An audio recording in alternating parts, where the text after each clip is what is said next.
Hi, good afternoon. My name is Sue Pringle, and I am the Regional Director of Human Resources with Aegis Therapy.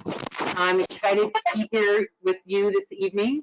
I have been with Aegis for 14 years, and am very excited to talk to you about one of the things that I deal with on a regular basis.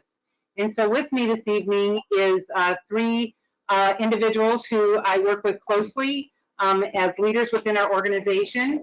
And they are Kristen Tishner, who is a director of rehab, Brooke Buxton, also a director of rehab, and Miranda Poole. And so I'd like to introduce them and have them introduce themselves. So Brooke, I'm going to hand it over to you. Hi there, this is Brooke Buxton. I'm happy to be here today with you guys. I graduated in 1994 from Medical College of Georgia. I've been with Aegis since 2003. That makes 20 years. I've been in different roles within our company in program development. I've taught courses with complex disease management. I'm currently in Athens supporting a CCRC. Great, thanks. Kristen? Hi, it's a pleasure to be here with you this evening. My name is Kristen Tischer. I am a director of rehab and located in South Dakota. I graduated PT school in 2015 and joined Aegis in 2016. I've been serving in the director of rehab role for approximately the last 3 years, supporting a variety of size facilities in South Dakota. Thanks, Miranda. Good afternoon, everyone. My name is Miranda Poole. I am also a director of rehab. I'm a speech therapist by discipline. I am located in Mid-South Georgia. I service 5 SNFs and 1 hospital setting currently at this time. I have been with Aegis since 2019 and a director of rehab since 2022, so about a year and a half now. Great, thanks. So we just want to spend a little bit of time, talking about conflict, and these are things that come up every single day, whether we realize it or not, and everything. So we're probably not going to give you any kind of earth-shattering things to, you're going to go, oh wow, I never thought of that before. But these are things that we need to continue to work on and develop on a daily basis. I have been in human resources probably done longer than a lot of you have been around. I graduated college and everything back in the 80s, so let's just say it's been a very long time.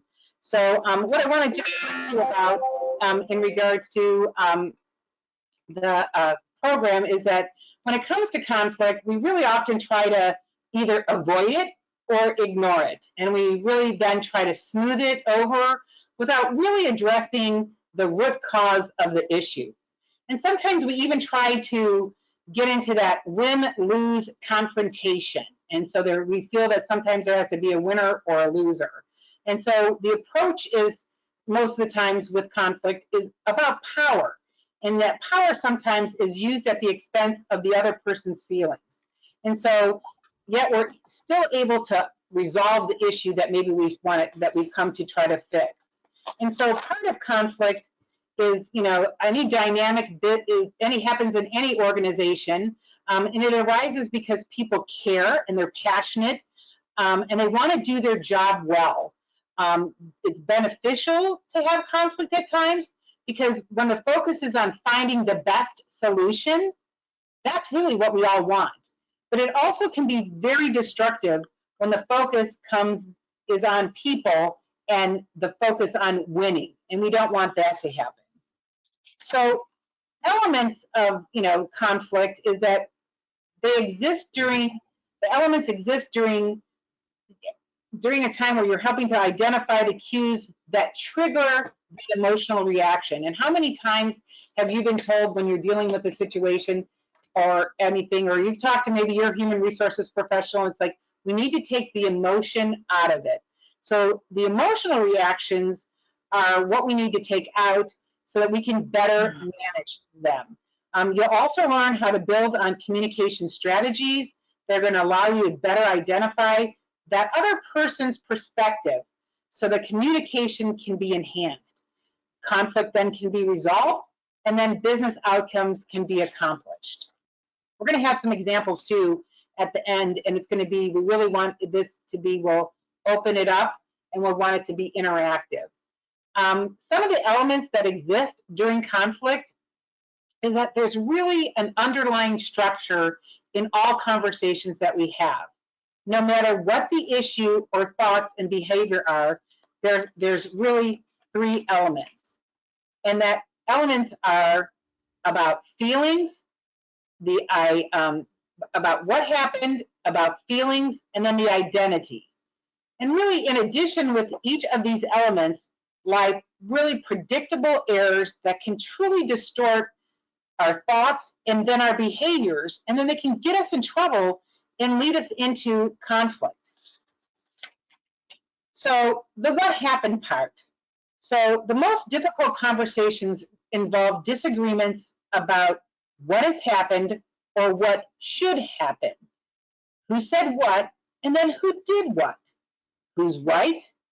Who meant that? Who meant what? And who is to blame? So what we need to do is we need to, on the blame part, it really produces disagreement and denial. And nobody wants to be blamed for things, especially unfairly. So really our energy goes into defending ourselves instead of resolving that conflict.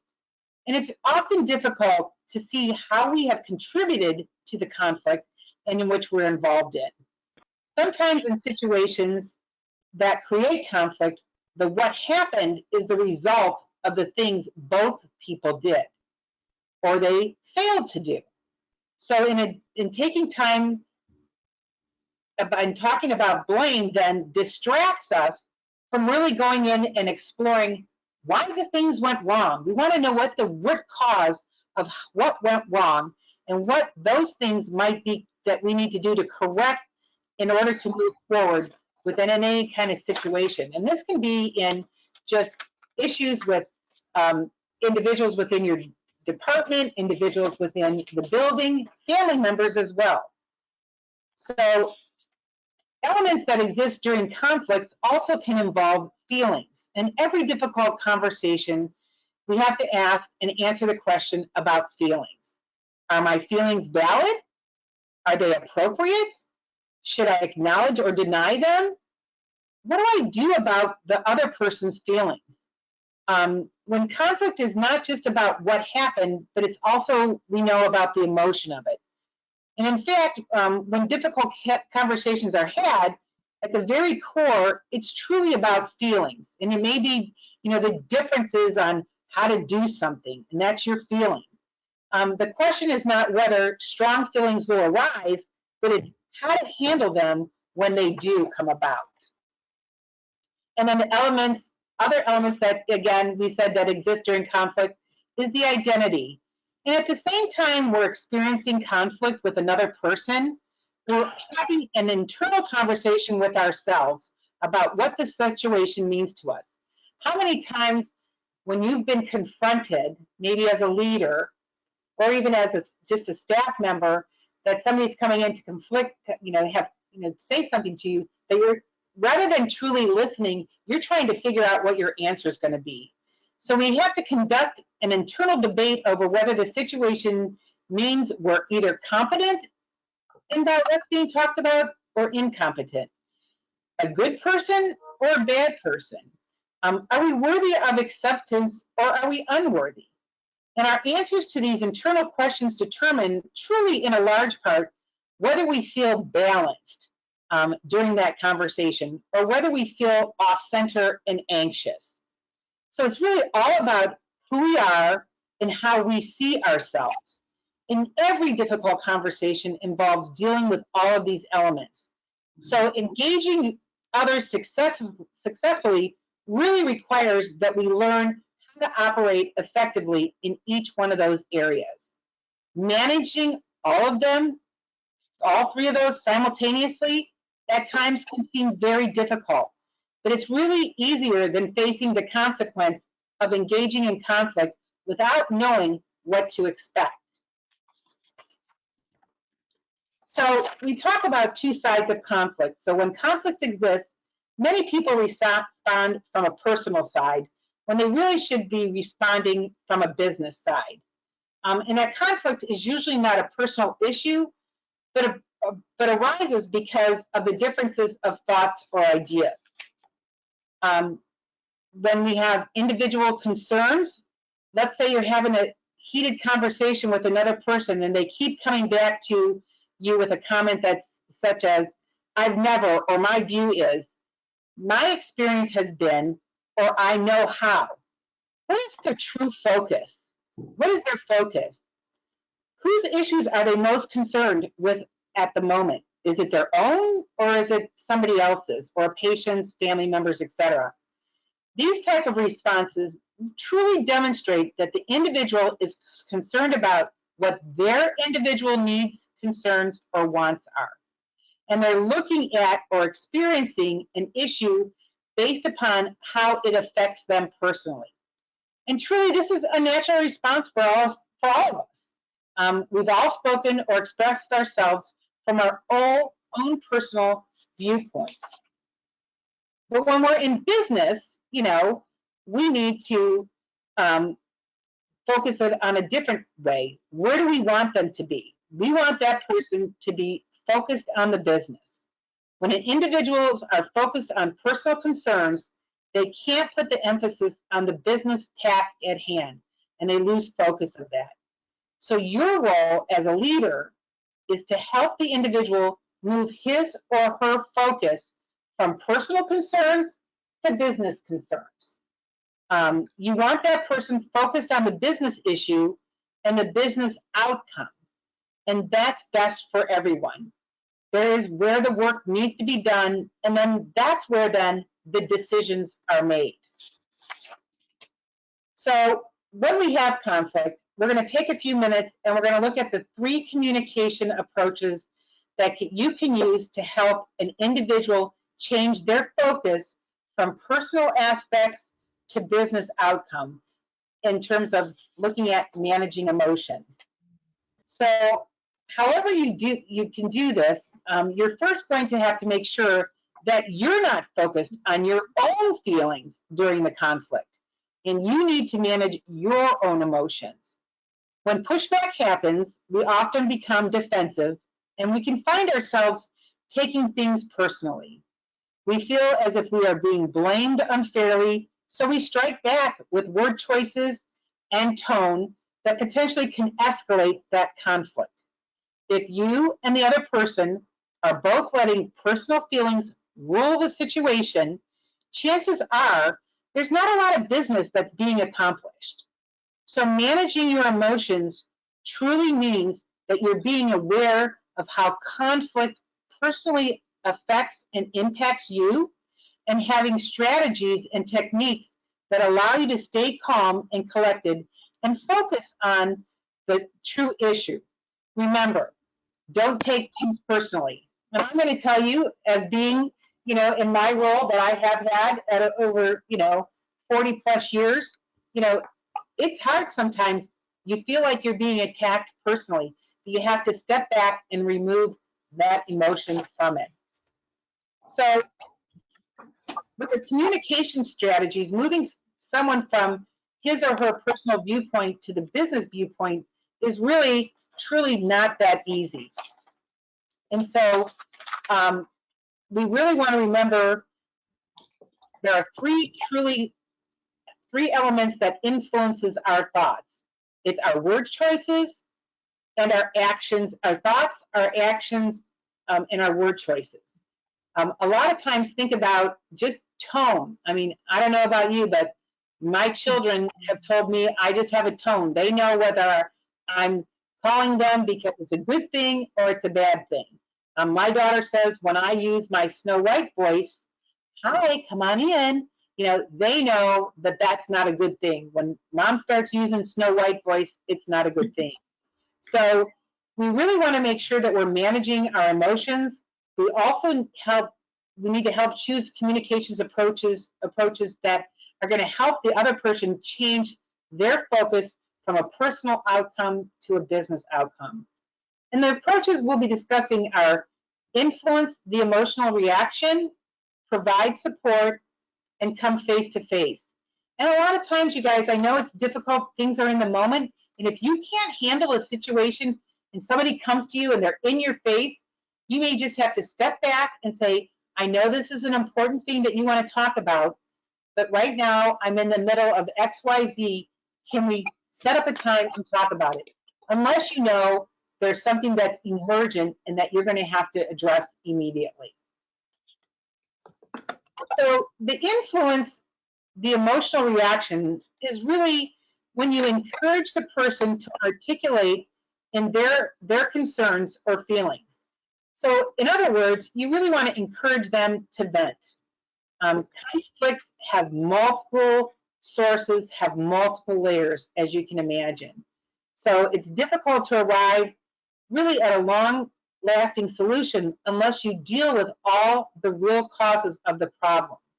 One of the biggest things that you need to do is that you need to be an active listener. You need to make sure that you're making eye contact with them, making sure that you're not multitasking, not typing on the computer, not looking at your phone. And if you have to take notes, that's fine, but let them know that you're going to do that. You want to ensure that you can hear by listening any issues, hints of underlying issues, and ask them about them. For example, you might say, I wonder if you're angry because you got that someone else got that assignment and not you. Or you can observe, it seems that there might be something else bothering you. These types of questions and comments or observations, quietly stated, can really open the door for additional information. Sometimes we find out that maybe they're upset about a situation that's happened, but it's really truly not reflective on anything that's happening at work. Maybe it's something that's happening to them outside as well. And when you think about the thing that when you find out about what that issue is, you're going to be able to summarize your understanding of it. So I hear you say, I believe what you're feeling is this. And then you can ask them if you're accurately articulating what their concerns are. You want to be able to provide support, indicate your willingness to partner with them. Statements that you could include are, can we work through this together? How can I help you? And have it be collaborative problem solving is truly the most effective way to deal with conflict. We all know, though, if there are situations that arise that are impacting somebody in regards to, sexual harassment or something like that, we need to take action and we need to be more forceful in situations like that. When we come face to face, it's for us when the person resists moving to the business side after you have provided support and attempted to influence that emotional reaction. So that face-to-face communication strategy at times can be really difficult, and it really only works if the person feels supported by you. So think about who do you best take constructive feedback from, for yourself? Who is it from those who support you that care about your emotions and that listen to you? And then try to emulate that as well. In terms of dealing with the behavior, and let's look at, some of the examples of that face-to-face communication strategy is just dealing with behavior. So let's just say you're in a very difficult conversation with another person and they become very loud and angry with you. So loud that other individuals hear it. Maybe your customer, maybe an employee, maybe patients. And they're starting to notice that both of you are having the discussion. You're not going to be able to get him or yourself to focus on the real issue until you address that speech and the volume and its distractions that they are providing to your patients, your customer, and coworkers. So, and also when individuals, if they are using inappropriate language, you need to try to stop that inappropriate language or behaviors that distract from the real issue. And by saying, and I don't really like this picture up here, you don't need to put your hand up, but you can say, I really want to help you resolve the issue. But I'm not going to be able to do that until you stop yelling, you stop waving your hands or putting your hands in my face, whatever that behavior that they're doing, and that you address them. And of course, you're not going to yell right back at them. You're going to, a lot of times to get a person to stop that is that you talk in a lower voice, a lower volume, and that makes it so obvious to them that their voice is high, their volume. So, another example is really to be a coach. And truly in this approach, you're really trying to get that person to identify for themselves the consequences of their behavior or decisions. So for an employee who isn't pulling their fair share on the workload, a question you may pose is, when you don't come into work, when you're called off all these times, how does that impact your coworkers if they can't count on you?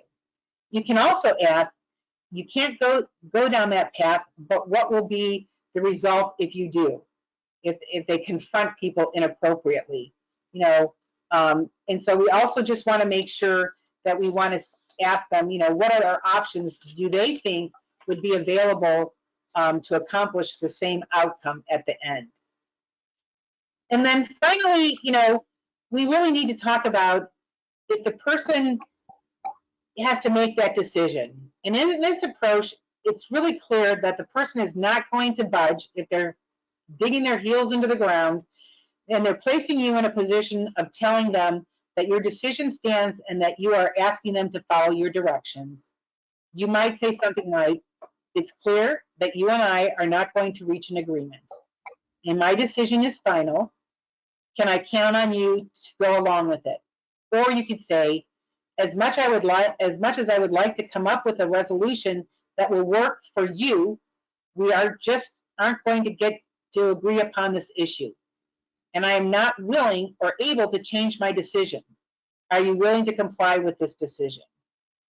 So we really need to put it back on them and give them that opportunity to respond. So we know resolving conflict takes a lot of skill. I can honestly say there are some times, and I always try to do a post-mortem of my day, and I go back and look at, because I keep a notebook of, I write down everything that I talk about people with, and I sometimes go back and go, oh, I wish I would have done that better.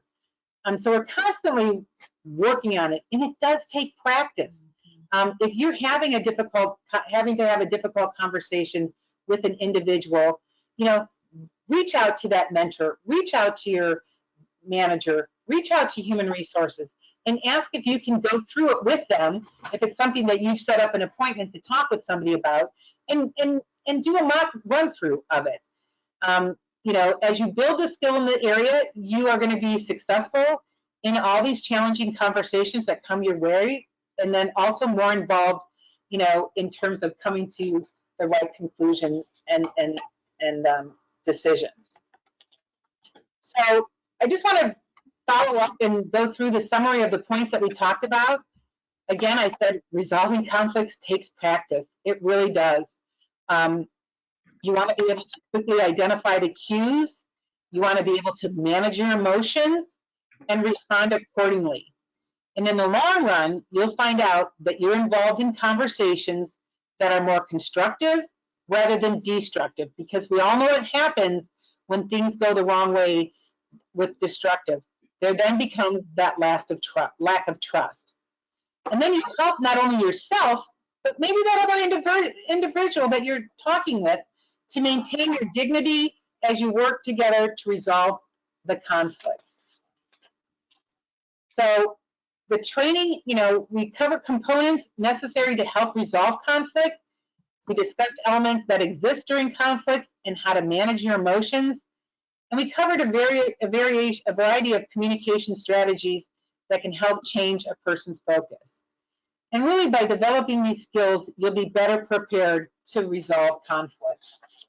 So, we have some, and I know that we have it muted, but, we have some situations, and I don't know if we can, Charlotte, I don't know if you're on, if we can open it up. If anybody has a situation that they'd like to share, Kristen, I'm going to turn it over to you.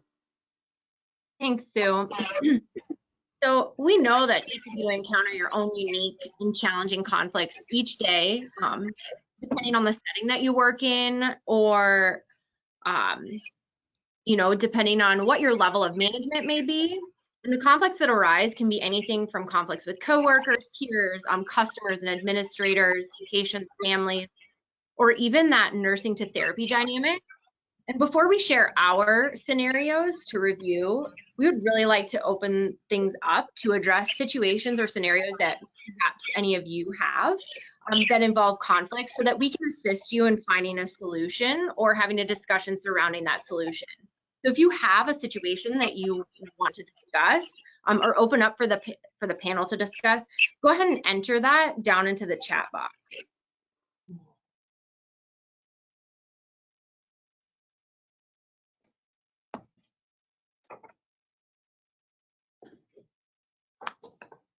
It's not under the red You'll hand. want to write there, you'll want to type it into the questions box. I'm not seeing anything yet though, guys. I'll let you know. If you We'll want just to give it a minute. Okay. And if you don't have any, don't worry. We kind of came up with some, and Kristen, just let me know and I'll advance the slide. Okay. Yeah.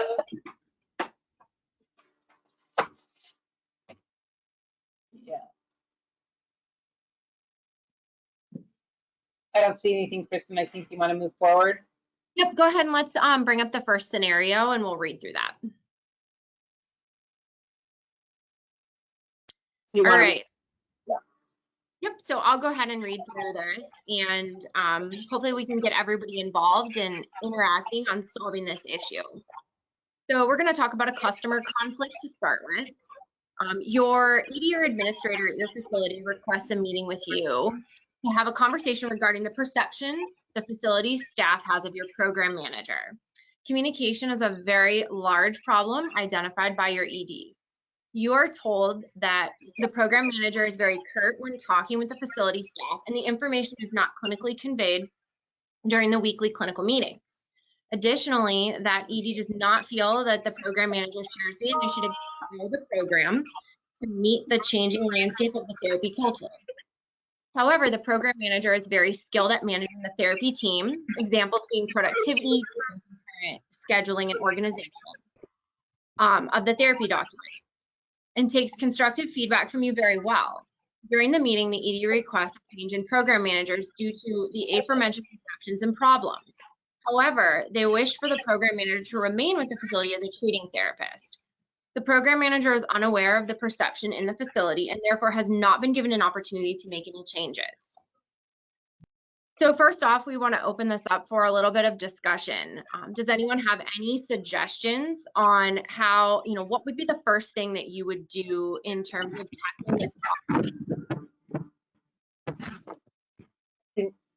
Are they going to have to type it in? Yep, you'll have to type that into the box.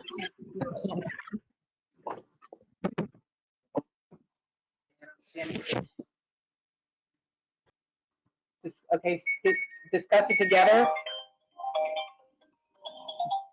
The meeting.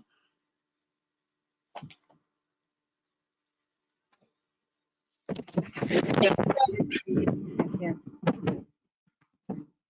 Shyla, anything to share yet? Sure. Jessica says, I'd want a meeting with everyone to discuss it together and then have a meeting with the PM. And then there's a question that says, for some of us that are PRN employees and are rarely around, how can we solve a situation when a spouse or family member is upset with how limited the patient is progressing in therapy? It is difficult to explain to the spouse that you only come in as needed and do not know much about the patient.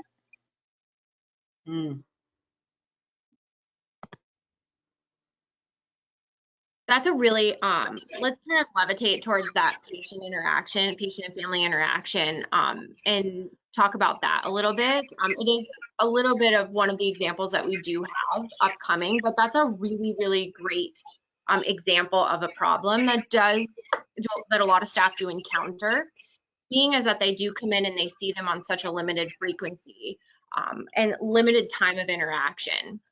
So I think one thing that's really, really important when being faced with something like that from a clinical standpoint is exactly how you approach it in the discussion with the family. You may be the only one that's there, a very small period of time, but making sure that you convey to the family, you know, what you are doing, what you're doing with the patient, and what you're seeing at that particular time, and that you will discuss with the primary staff that does come into the building, you know, their concerns to get a more validated response. Like Brooke or Miranda, do you want to chime in on that one? So we have, one of my locations, we have this situation pretty regularly, and we have discussed with the customer as well as with the therapy staff regarding weekly communication with family members.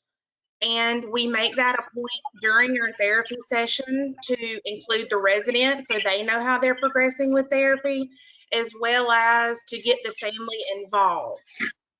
We, of course, we use point-click care, so we know which family member we're supposed to be contacting. But I have found that with this, it being in rural Georgia, the limited amount of staff we have, this has helped significantly because the family feels like we're reaching out. They feel like we're involving them. And so there's sometimes it alleviates some of those questions to that staff that may not be there as readily in the afternoons or evenings. Great.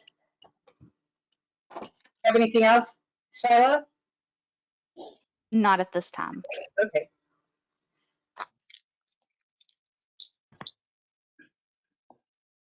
So Kristen, do we want to wrap up maybe what, or Brooke, do you want to wrap up maybe what you would do in this situation specifically?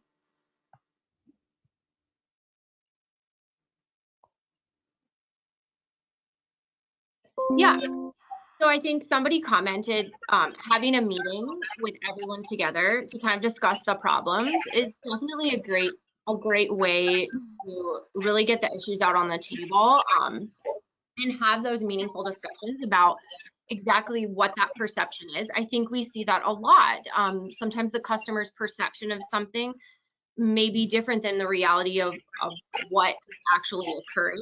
And it can be very difficult for a staff member to take. So starting out with a meeting is a great strategy. Brooke or Miranda, you want to add in kind of those next steps? Well, I feel like the last couple of sentences are key in there. You know, it's a situation if the executive director wants the program manager to remain in the facility as a treating therapist, but the program manager is not aware of their perception in the facility and hasn't had an opportunity to make any changes.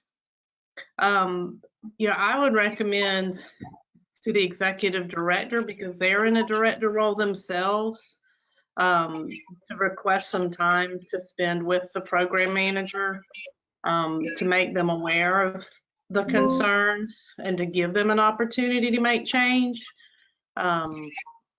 So I would definitely do that first. And then you've got to have that difficult discussion with the program manager following up of what people's perceptions are. And as a leader, we all have to remember people's perceptions are their reality.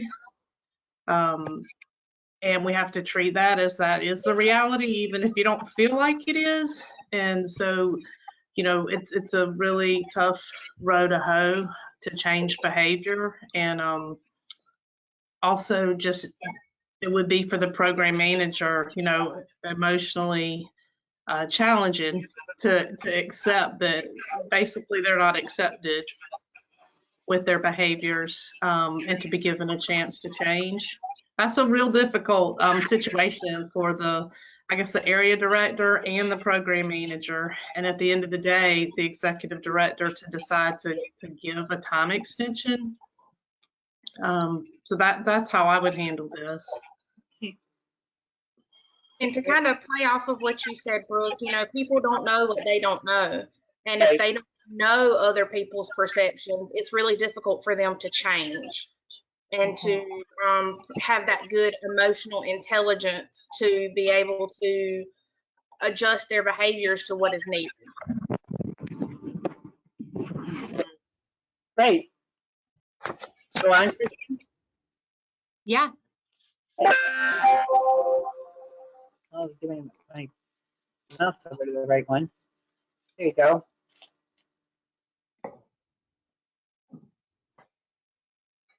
I can read this one out if you'd like.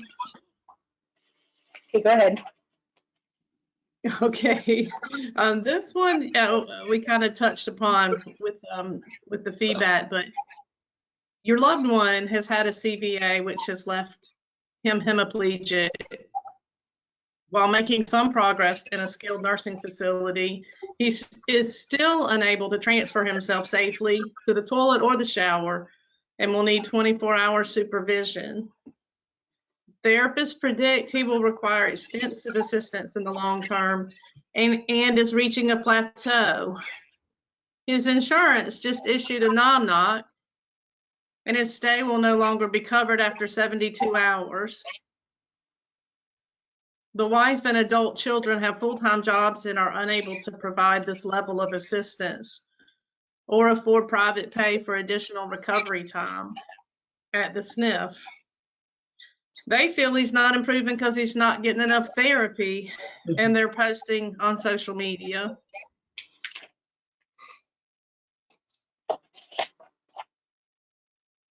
So as a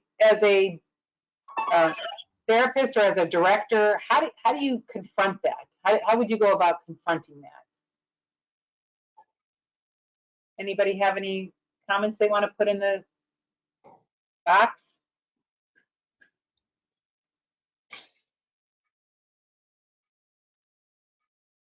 Work on Miranda or Kristen? So again, this is really tricky, especially in this day and age with social media. You have, you know, some people that with the same level of care would say, thank you so much for all that you have done. And one of the important things that I have found with families is sometimes managing the expectations. We as therapists want to promise the sun and the moon and the stars, and we want to heal everybody. And that's why we got into this profession, is to help people. And I think sometimes watching what we say and how we say it to lead to more realistic expectations. Again, in not every situation, but in most situations, if they're not expecting the sun and the moon and the stars, it sometimes is easier to temper those expectations. Right. We have a Yeah. couple of, I think to just go off of that, that managing the expectations is really key, like she said. I know that the same thing, you know, as therapists, we want to say that we can solve every problem and we can address every deficit and everybody's going to get better and be at their prior level, but that's not the reality of the situation. And going in with some of those very realistic expectations right from the get-go when you start the family education can really be to your benefit as a therapist and, you know, as a director when you're following up on some of these scenarios that come to these tough decisions where the nom-knock is issued and their stay is no longer covered. So I agree that I think the key from the get-go is managing those expectations. And if they do better and they're able to progress to a higher level than what you expect, that's phenomenal. But also just being, you know, tactfully realistic. Yeah. And I'd like to add, you know, as therapists, we spend a lot of, you know, time one-on-one with the patient and then with the family members as an extension. And this situation is really difficult. There's surprise involved. There's the stages of grief involved. There's the reality. There's finances involved. And at this point, I would recommend, you know, as a clinician or even as a director, as an individual, to say we really need to come together as an interdisciplinary team. we have different specialties and skill sets that can address all of these concerns. We realize that this is a surprise and there's lots of decisions that need to be made, but really distance yourself from having much of a conversation right there with, there's the surprise and the anger and the grief. They're probably in denial that their loved one's not going to progress. So part of this is stepping back, because if you don't, you can get really entangled. And then some of the things that Sue went over, if you do stay involved, it's going to be real difficult to not internalize what's happening and wonder, well, have we provided enough? Or, yeah, the insurance world is horrible. Should I tell you, you can swap it? There's just so much going on. We really need to back up and bring social workers to play in the business office and support as a group. And for us to remember, it's not necessarily all on our shoulders. Right. Utilize, like to your point, Brooke, utilizing the skills of everyone else. There are resources out there. There are things that we as therapists don't know about. And so definitely that interdisciplinary collaboration. There's a couple of comments. Yeah.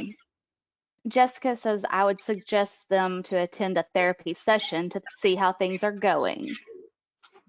That's great. Abby says, I would validate their feelings of frustration and being stuck. I would then come alongside the family in a meeting and have the community resources ready that can assist the family with finding coverage. Margaret says, again, a meeting with family and staff, include them in the evaluation process so they will know what to expect up front.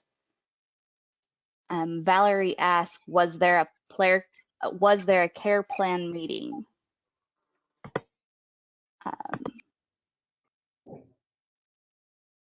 Andrea says, let them know what other options they have, like long-term care and having discharge planners, social worker meet with them to discuss options. And then Isla says, have a meeting or gathering with them and the family and ask them their expectations for therapy and what it is they want their loved ones to accomplish, as well as explain that therapy takes time. Miracles do not happen overnight. Also, there needs to be help and carryover from the family. It's not good to bring up and talk about not to be posting on social media, causing them to look like the victim. Right. Great feedback, guys. Thanks. All right, we're going to go to our final one. Miranda, do you want to take this one? Sure. So our last. Oh, wait. I thought I turned. Hold on. Sorry. There you go. Thank you, ma'am. Our last conflict is revolving around people or our team. So you've spoken with your team about the importance of using group therapy to help manage the caseload and to improve outcomes for patients. You have had the regional clinical director do an in-service for your team on group because several therapists stated that they were uncomfortable with how to bill for group. When the same therapist wanted to leave early last Friday, they did a group and billed appropriately for it. Now you have noticed that the same therapists have not done any further group. You pull them aside to talk with them about the situation and remind them of the need to do group. One of the therapists rolls her eyes at you and says, whatever, and walks away.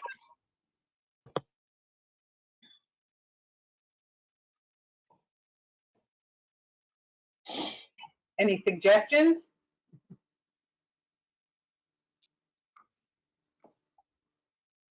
So what I have done is I have found that one-on-ones are specifically useful after a certain amount of time has been given for the employee to cool down.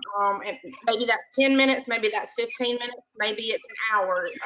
You know your staff and you know how they will perceive things. I have some employees I can go to right then. I have some employees I need to let them cool down.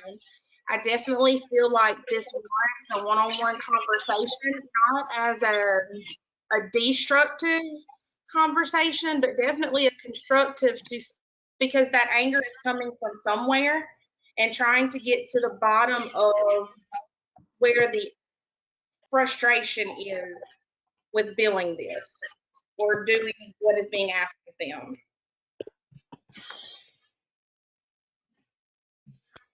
And maybe Yeah, my thoughts with that too, it's the same. It's one of those communication strategies to come face to face. Coaching's already been provided with the regional clinical director, and we need to deal with the behavior, the therapist that rolled their eyes and said whatever and walks away in front of others. That behavior really needs to be dealt with for the health of the whole group. So depending, on what's going on, in our training, we learned we could use a statement like, it seems like there might be something else bothering you. I mean, maybe the stress of their personal life or whatever they're going through is flowing over into the work environment, and that's what it is. And you could be there to support them, or it could be an individual that we're at the time to just have to make the decision for communication strategy. And, are you on board with this or not? I mean, once you do that, it's the end of the line. But that's just pretty severe behavior. I guess a passive aggressive, to walk away saying whatever. You've got to address that as a leader. I think you need to address it in order for them to understand, and of course, doing it in an environment where they're not around their peers or anything like that, but then because they may not know the influence that they have among others. And so we want to ensure that that behavior is addressed and then is talked about and not repeated. Everybody is not always going to agree with things that we ask them to do or provide feedback we provide them, but on certain specific things, these are things that if they're part of the expectation, then we are going to expect you to do it, and then we need to find out the issues or the barriers that you have from doing it, and everything, and how do we take you from that uncomfortable stage, what more education do we need to provide them to make them think that, it's to bill for this, is not appropriate. So we just want to make sure that we're explaining the whys behind why we're asking them to do things.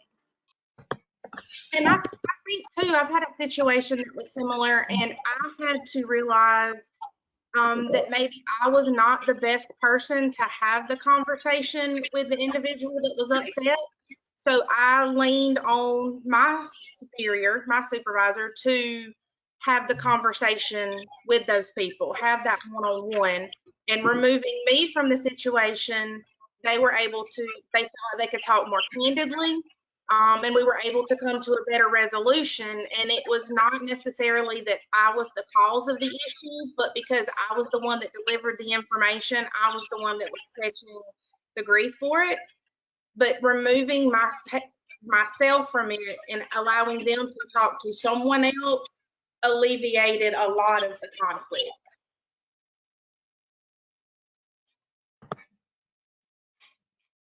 Great. Well, that's what we have for you guys today. So we really want to thank you for joining us. If there's anything that we can do to assist, let us know.